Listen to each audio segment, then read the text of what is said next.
I find this incredibly fascinating. The government has very deliberately and clearly articulated an agenda to prioritize innovation. They're doing much more than that. 我们连续多年国内发明专利申请量超过美国，超过日本。如果说创新是中国发展的新引擎，那么改革就是必不可少的点火器。要采取更加有效的措施，把创新引擎全数发动起来。Xi Jinping era is based on building a different kind of economy, of innovation, moving up the value chain, using new kind of technologies. The key question mark, which the Chinese themselves are focused on, is can they also at the same time engineer deep reforms into China's remaining state and enterprise sector and allow sufficient headroom for its burgeoning private sector to complete that transformation. 我们推进改革的根本目的是要让国家变得更加富强，让社会变得更加公平正义，让人民生活得更加美好。Innovation helps us solve problems that we couldn't solve before, find new solutions, build on knowledge of the past, and come up with great new ideas that we can tackle in new ways. I'm Dr. Jordan Nguyen. I'm interested to find out more about China's drive for innovation. My name is Marianne Hotter. Protecting the environment is perhaps the single biggest issue that's facing our generation. China's making all the right noises about sustainable development. What's really happening on the ground, though? My name is Danny Forster. I've been coming here for the last 10 years, and I have seen China become a critical leader in the global economy. But my question is, can this continue? In this episode, we discover the huge challenges facing Xi Jinping as he grapples with the economy and the environment. Can China really achieve its ambition of becoming a truly modern country by 2049?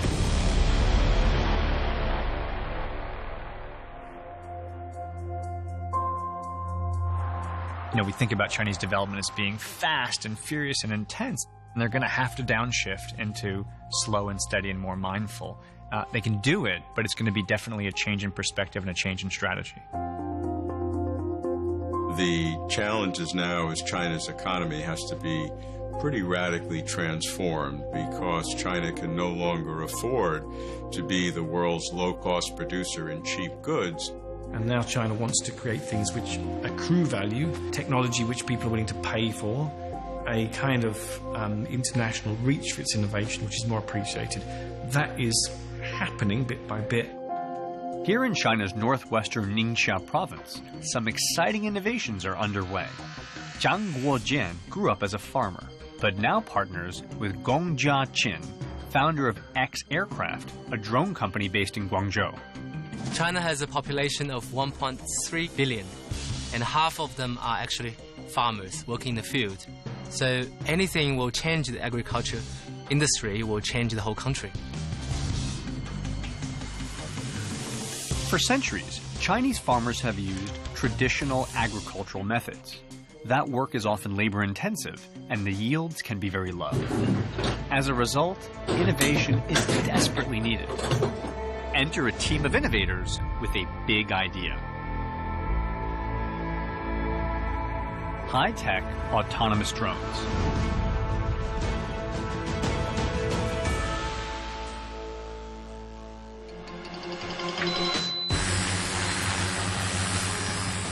Our purpose of X Aircraft is to bring technologies to farmers which will make their job easier. These drones, specifically designed for agricultural use by X Aircraft, can spray plants 40 times faster than humans. They're made of aeronautics-grade aluminum for durability. And, like industrial robots, they can keep going day and night.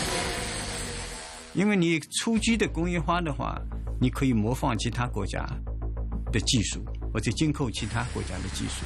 但是你要实现可持续的发展的话，自己本身的创新能力要强。You've got to move on to the next stage. The Chinese, they invest for the future. They're turning out very large numbers of people in computer science and so on. Today, co-founder Gong Jiaqin is visiting a farm where a team of drones is treating goji berries.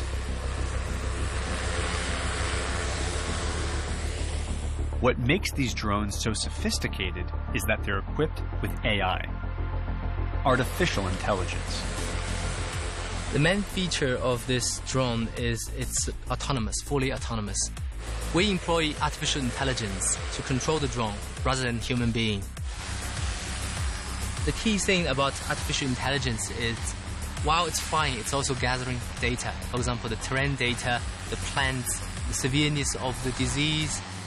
I think the AI agenda seems to be growing so quickly. There are real opportunities for us to improve livelihoods by being able to increase productivity. 在这个高新技术服务业方面，我们还有相当大的空间。它可以发展出具有不仅是全国性产品，而且可以具有全球性产品。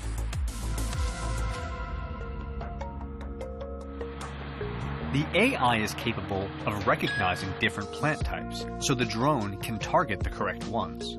And what's even more impressive, by using multispectral imaging, the drone can even identify which leaves on the plant need treatment and which don't, which makes the whole technology environmentally friendly.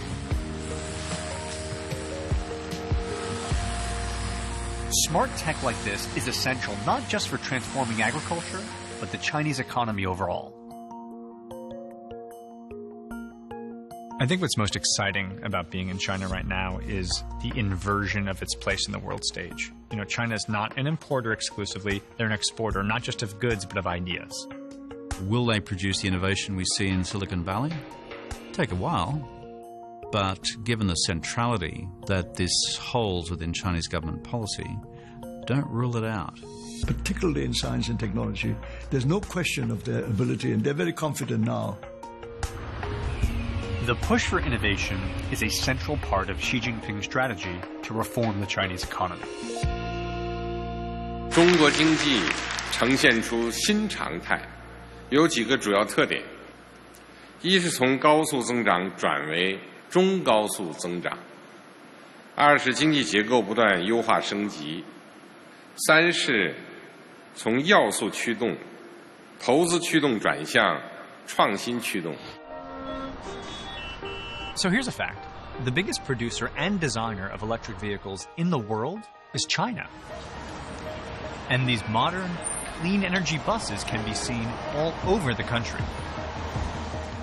Many of them are made here in Shanwei.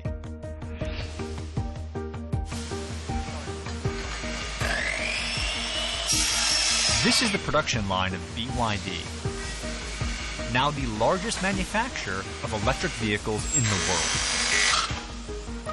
Bus factory manager Yang Wei Zhou. 在50多个国家、200多个城市都有我们新能源汽车的足迹。BYD started out in 1995 with a low profile, making mobile phone batteries. 我们在03年的话，进入汽车市场的时候，我们的研发成本是投入非常之大的。同时，外界对于我们公司的话也存在着很多的一些质疑。Innovation is exceedingly important because that's what will drive a new economy. That's what will have new kinds of products and new services that people want and that will be profitable and will upgrade the entire Chinese economy. Back then, switching to designing electric vehicles was thought risky. 我们这边的话还是顶着非常大的压力。燃油车的话到处都是加油站，但是那个充电站的话还是相对比较少，啊。但是的话，随着这几年的那个电动车市场的蓬勃的发展的话，这些问题也是在逐渐的得到解决。Electric vehicle output in China is rapidly increasing. In 2012, there were just 12,552 produced, but by 2016, that had shot up to 344,000.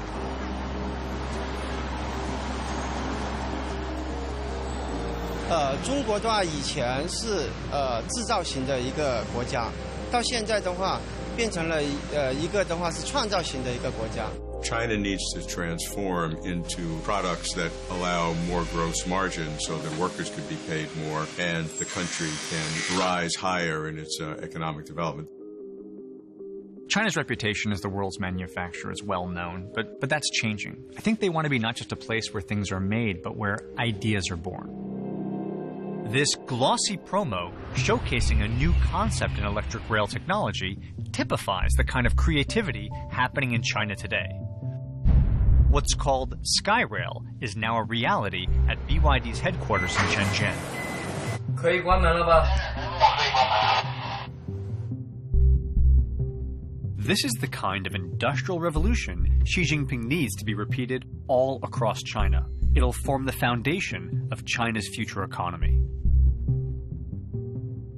特别是在进入经济新常态的情况下，提出了实际上我们称之为从加快发展到持续、稳定、协调发展。Supply-side structural reform deals with the fact that there is significant overcapacity in China. So you have to reduce the overcapacity, eliminate the poorer companies so they go totally out of business, and then the existing companies, which are more productive, can become profitable. The industry works.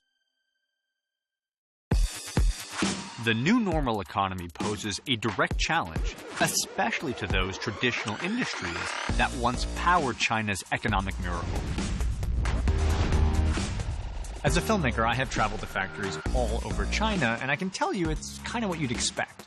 Lots of manual labor, manufacturing cheaper versions of products that were designed typically outside of China. But I can also tell you that's beginning to change. Because the focus now, all across the Chinese economy, is encouraging creativity to design high-value products where the Chinese companies own the intellectual property. Moving up the value chain, using new kind of technologies, and that's a big transition. Take, for example, BOE. It started out in the 1990s making components for foreign-designed TVs.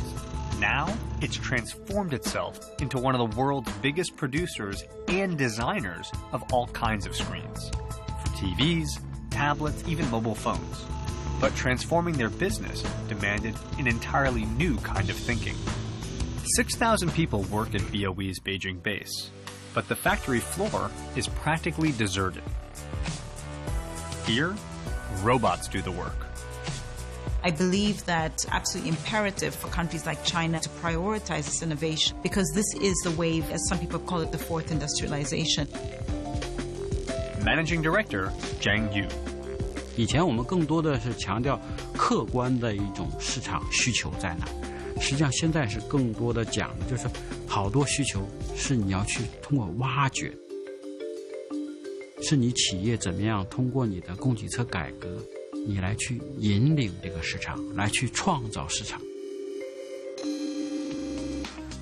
供给侧结构性改革，首先要做加法，就是在那些短板之处、高新技术之处，要大做加法。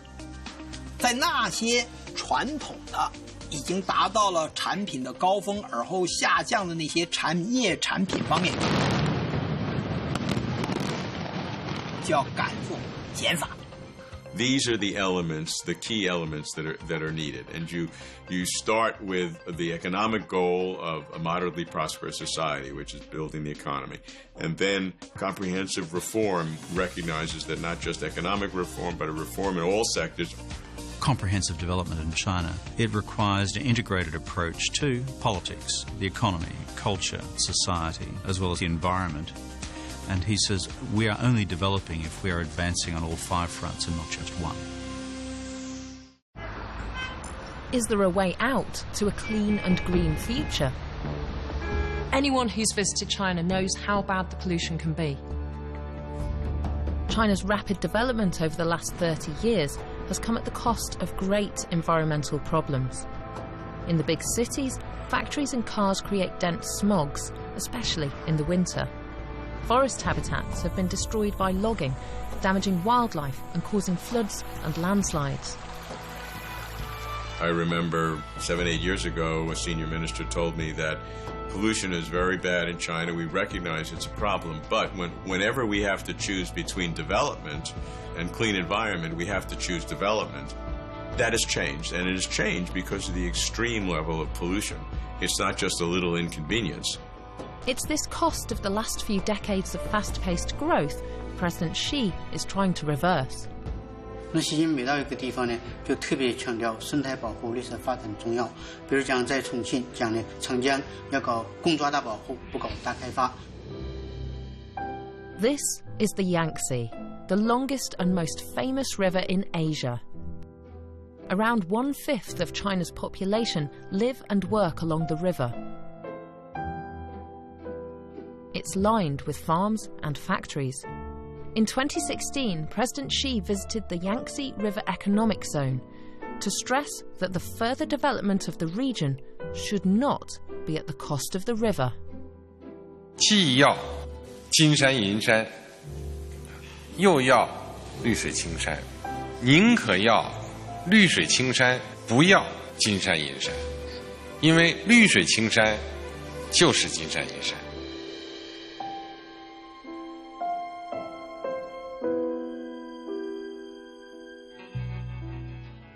Enter the Hejiang, newly appointed custodians in President Xi's nationwide initiative to protect China's rivers.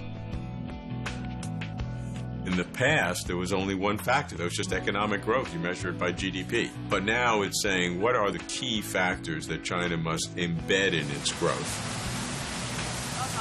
Song Tao and Fu are county officials who have been made Hejiang, heads of the river. It's an environmental protection role. 习近平总书记对这一点是非常重视。当然，他也了解，因为他从他的生涯里面啊，从中国最基层一步一步往上走，他知道老百姓对环保的不好的环境的反应。一个是感情的重要，因为我是出生在河边、生活在河边的人。Each Hejiang has a section of river that they're responsible for. To do their jobs, the Hejiangs must understand how the entire Yangtze River basin works. Thousands of streams and feeder rivers are also a potential pollution risk. Today, the Hejiang are inspecting a factory to check it's not polluting the river. Its product? Pickled vegetables. This factory produces a lot of wastewater which outflows into the river. So the Hejiang inspects their waste treatment plants. They want to be sure that the water has been cleaned and is safe to be released into the river. In the past was, many enterprises would have pollution equipment, but they would know when the inspector was coming. So when the inspector was coming, they turn it on, and it looks like it's okay, and as soon as he leaves, they turn it off. Back then, Xi Jinping was based in Zhejiang province and faced the challenges and contradictions of managing growth.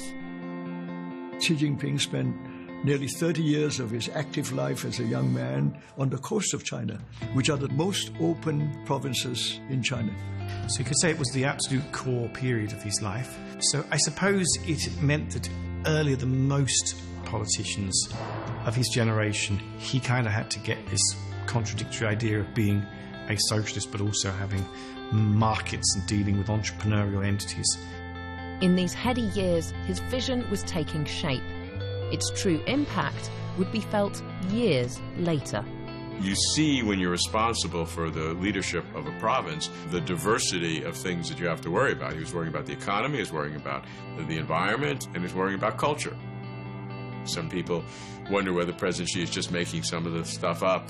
And I know that I heard from him personally 12 years ago some of the same concepts.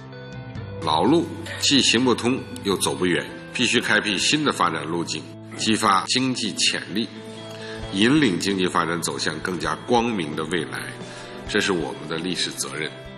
The 5 major development concepts, innovation, coordination, green, openness, and sharing, become the guidelines for building the economy in a way that is sustainable and that brings benefit to all.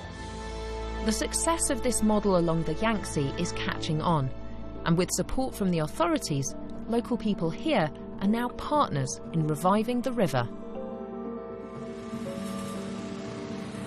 There are many farms here. This is Zheguo Field. Today, mulberry tree plantations are being cleared. With the fruit already harvested, the leaves are to be used as animal feed. These trees play a role in improving the health of the Yangtze because their strong roots prevent soil runoff downhill.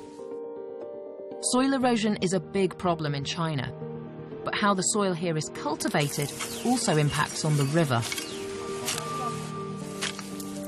At the mulberry farm, they've recently switched to an organic fertilizer. Unlike the chemicals they previously used, with this, they reduce their risk of damaging the water quality of the river. So changing how people farm is important for the future of the Yangtze and all those who depend on it.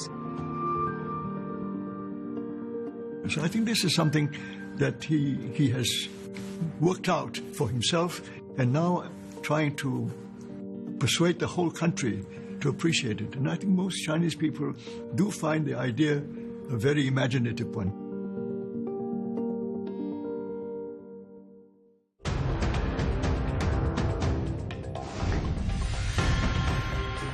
Yangshan Port, Shanghai, one of the world's busiest ports, and it just got busier. I feel there is a really great culture of innovation in China. The entrepreneurs I've met here have so many big dreams and they know that they can tackle it now because they've got that support. And it's called the FTZ, or Free Trade Zone, part of President Xi's focus on using openness to create more opportunities. 在国际上呢，自贸区是一个通行的一个概念，那么它意味着高标准的投资贸易规则。主要的一个目的呢，是使得企业更方便的进入市场，更低成本的开展经营活动，更高效率的获得盈利。One of the key ideas is to encourage entrepreneurship in the service industry. Take the case of German ship repair firm MAN Enterprises, which took advantage of this. 在自贸区成立之前，国内来说，对船舶、对国际航行的船舶进行一个保税维修这块是个空白。 Prior to the FTZ, similar service providers had to pay 28% tax on components. 对我们船东来说，我们这个地方呢是没有这个竞争力的。自贸区成立以后呢，省去了一个进口关税和一个海关增值税，这一块呢，给我们的国际航行的船东啊带来很大的一个利益。 中国建立贸易自由区，顺应了世界的潮流，我们称之为三化了：贸易自由化、投资自由化、服务贸易便利化，吸引各方进入中国投资。 The open policies stimulate the push into high-value services from low-cost manufacturing. 自贸试验区它整个在上海的这个土地范围啊，是占了我们上海的1/50，但它对我们上海的经济贡献达到了1/10。Around 47,000 companies were set up in the FTZ over the last 3 years. In terms of openness, China is the largest trading partner and also the largest foreign direct investor in many, many countries around the world. So clearly has a big footprint in terms of its openness agenda. A culture of openness is infectious. Its impact is beginning to be felt by more than 500 million people in China today. They're moving away from trade and investment into more consumption so that they can be much more like Western societies, closer to 70% of GDP from consumption. China is, approaching the leading edge of development in a number of industries. I mean, perhaps the most outstanding example is in all the internet industries. And central to this are the new tech companies. Shenzhen in southern China, a very modern, ever-changing, technology-driven city. And home to one consumer revolution. It's exactly the kind of innovation that Xi Jinping wants to encourage. You notice this everywhere that you go in China.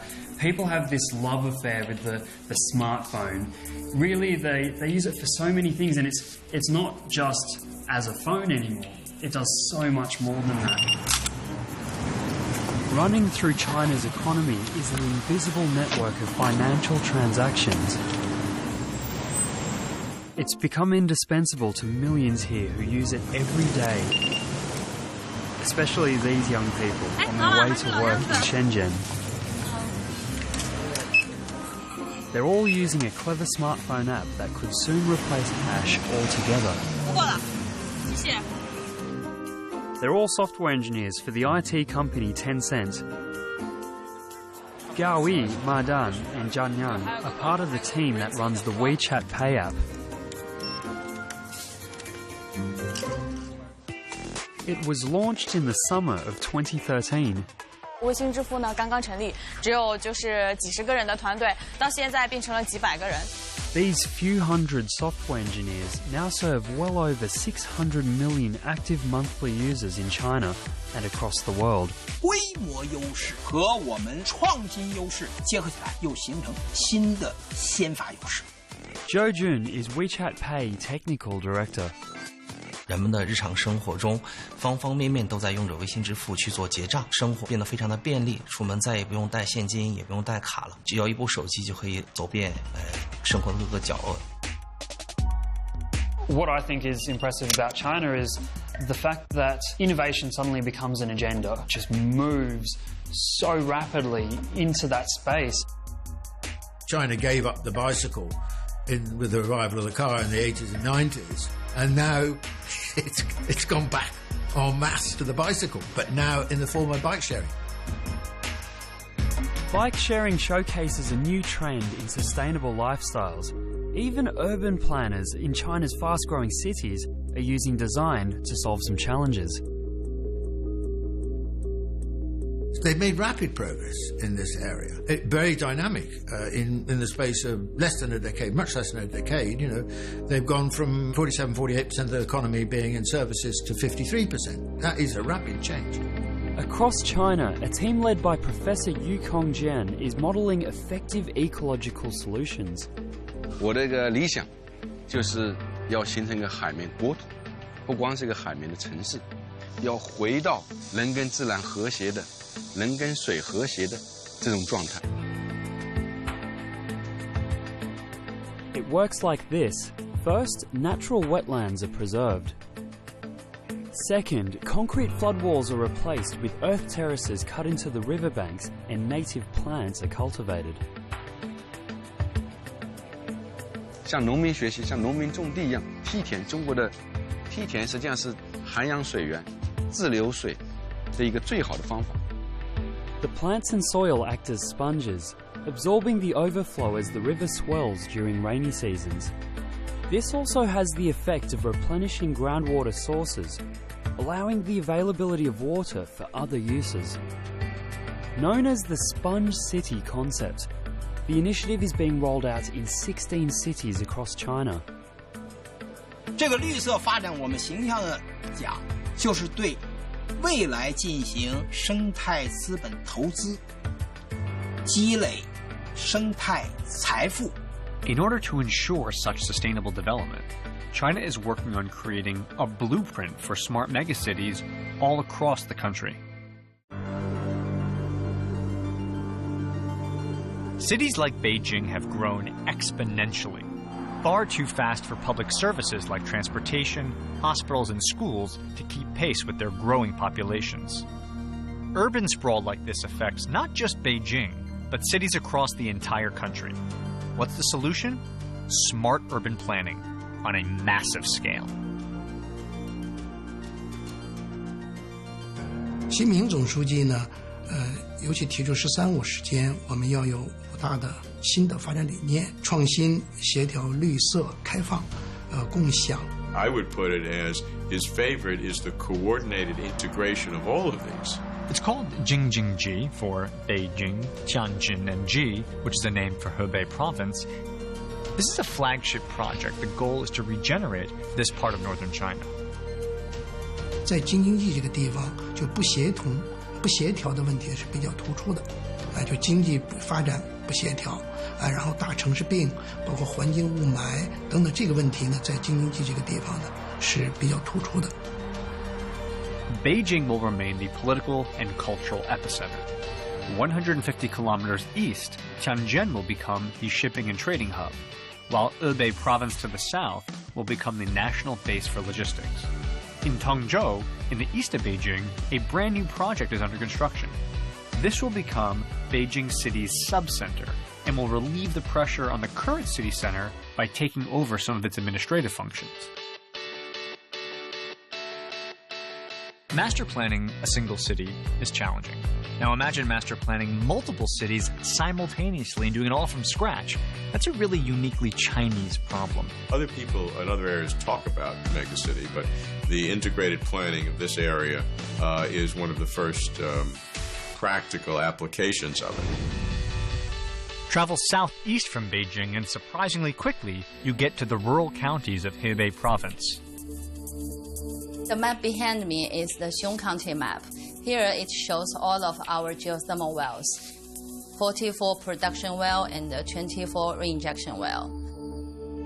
Geothermal is a new, clean, and stable renewable energy. We use this clean energy to supply space heating for local people. Its energy is extracted at heat exchange stations like this and transferred to a network of pipes that supply people's homes. Though the population of Xiong County is 300,000, we have used the geothermal space heating to cover more than 95% of the county. And that saves coal.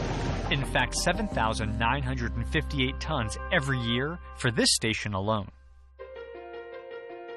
Successful pilot projects like this one at Xiong'an New Area hint at the possibility that Jingjinji could become a model for sustainable urban planning worldwide. Planning and building new megacities as part of an economic zone that looks towards the future. And the key word here is integration. New integrated transport systems ensure that commuters never have to travel more than an hour to work. Boasting 7 runways, this brand new airport will service Tianjin and Hebei and will also complement Beijing's existing international airport. 那么在京津冀的核心这样一个三角形的四星合一、从垂星重心的地方，你会发现它正好是北京新机场。所以，通过它一个集散功能的国内的交通中心的这么一个功能的发挥的话，它更好的能够服务于京津冀的这样一个区域。Extending over 2,600 hectares, the airport will be at the heart of the region's new integrated transportation network.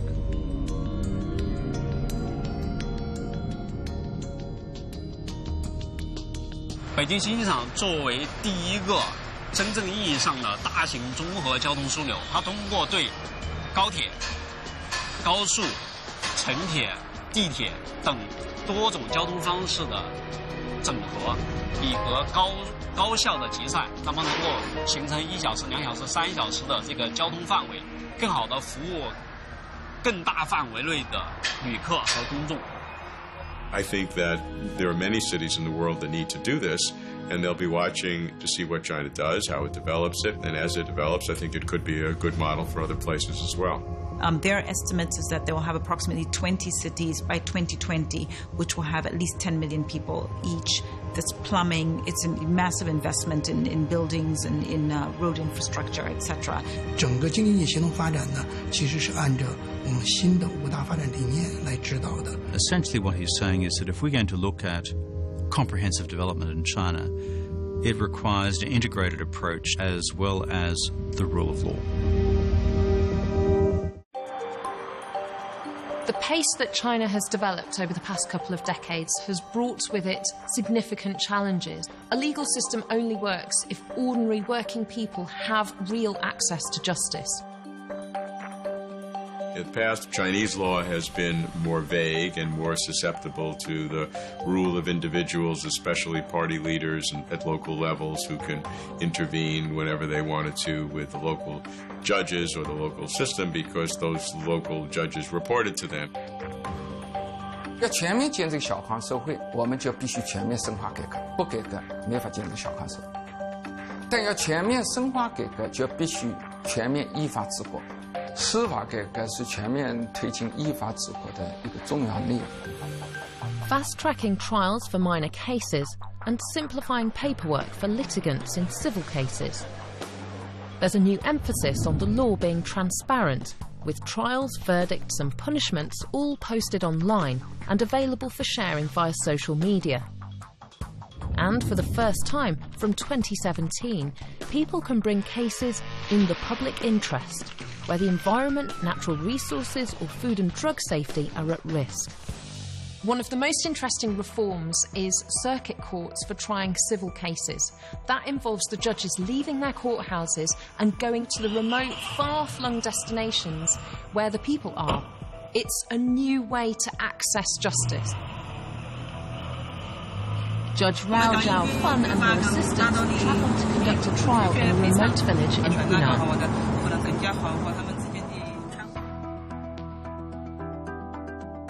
The case is between two villagers involved in a road traffic accident. Plaintiff Zhou Jianbin was injured and is in dispute with the defendant, Liao Zeyong, over the amount of compensation. The legal system reform took the control of the courts away from the local party leadership and reported to the provincial leadership, not the local leadership. But it's a very significant development. And what it does is it makes the whole system of reform and economy, it makes it more stable. 全体起立，请审判人员入庭。 The trial begins with some formality. 请坐下。 让法院更好的、独立的、依法的审判案件，实现司法公正，是围绕着这个目标来的。判决的话，我只能严格依法，不管是谁打招呼，我也只能依法。Judge Rao announces the legally binding agreement. 关于原告周建斌与被告刘志勇机动车交通事故责任纠纷一案，通过今天的审理，达成调解协议。来。 With compensation set at 100,000 yuan, plaintiff Zhou Jianbin is satisfied. 下班我身体还基本上还没有恢复，没有完全恢复，现在不能做体力活，反正就是这个原因上我才起诉他噻，非常开心，还可以。现在他要建立落户了，要建立法治社会，来保护老百姓的权利。 He's made it much clearer to see where the party's role is. He's created that sort of transparency. And he's also created a political narrative which is much clearer. 我们的责任就是同全党同志一道，坚持党要管党，从严治党，切实解决自身存在的突出问题，切实改进工作作风，密切联系群众，使我们党始终成为中国特色社会主义事业的坚强领导核心。 He took the first step by wanting to clean up the Chinese Communist Party of corruption. Another purpose of the anti-corruption campaign is changing the status quo. Why is the status quo the status quo? It is because some people want it to be that way because they benefit from the status quo. 应该说，腐败的危害是非常大的。它不仅仅是造成了大量的经济损失，破坏了社会分歧，而且腐蚀了我们党执政的合法性。 This is kind of surprising stuff because we're talking about content that deals with corruption, and frankly, this is not a subject matter that you'd expect the government would be willing to talk about, but they are, in a very public way. Always on the Road, a Chinese TV documentary series, has covered many of the most high-profile cases. In China today, President Xi has prioritized addressing corruption. 从长远来看，反腐败一定会对中国的长期的发展，对中华民族的伟大复兴起到重要的作用。那么从过去几年的成绩来看，人民群众对反腐败工作的信心度、满意度、支持度都是非常高的。 Since the beginning of Xi's presidency, the number of investigations into corruption has nearly quadrupled. In 2014, there were 220,000 convictions for corruption. By 2016, that figure had risen to 410,000. This drive, this passion, this motivation to keep working towards tackling those big problems that they want to see solutions for. And a key task for President Xi is to keep an eye on the future and make sure the system is always upgraded. This is the moment when political reform starts to kind of have an impetus of its own. He's trying to lead China in bucking that trend and being the only communist country of this size and complexity that lasts through the transformation. You have to be sure that that party and the people in it are sufficiently pure and focused on their job and not just on their personal accretion of wealth, that the system will work.